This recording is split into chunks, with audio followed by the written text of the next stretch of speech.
আসসালামু আলাইকুম। গতকাল ছিল 12ই রবিউল আউয়াল 1446 হিজরি।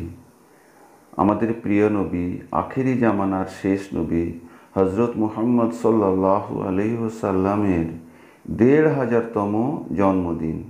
আজ থেকে 1499 আরবি বছর আগে, হিজরি গণনা শুরুর 53 বছর পূর্বে, ঠিক এই তারিখে তিনি আমাদের আরবের রুক্ষ ভূমিতে মানব জাতির ত্রাতারূপে মা আমিনার কোল আলো করে আবির্ভূত হয়েছিলেন।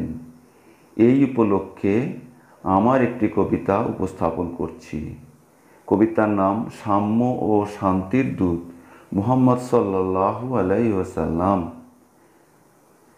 হে রাসূল, তুমি আরবের ভূমি করিয়া পুত পবিত্র, ধূমকেতু সম লইলে জনম, হইয়া সবার মিত্র। তোমার পরশে আরবের দেশে জাহিলিয়াতের শেষেতে আনলে হে মানি শান্তির বাণী, ছড়ালে দেশ বিদেশেতে। মানবের মিতা হারাইলে পিতা, থাকিতে মায়ের গর্ভে, মাতা গেল শেষে না ফেরার দেশে, তব শৈশব পর্বে।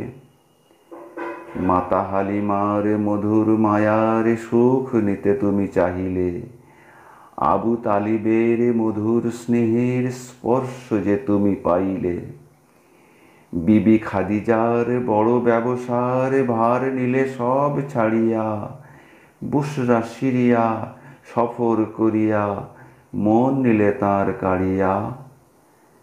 সারা বিশ্বের যত মানুষের লাগিয়া কোরআন আনিয়া, সাম্যের বাণী প্রচারিলে জানি, লইল সবাই মানিয়া। সকল শিক্ষা দিলে হে দীক্ষা, বিদায় হজের বাণীতে, জীবনী তোমার হইবে সবার, আদ্যপান্ত জানিতে। ধন্যবাদ।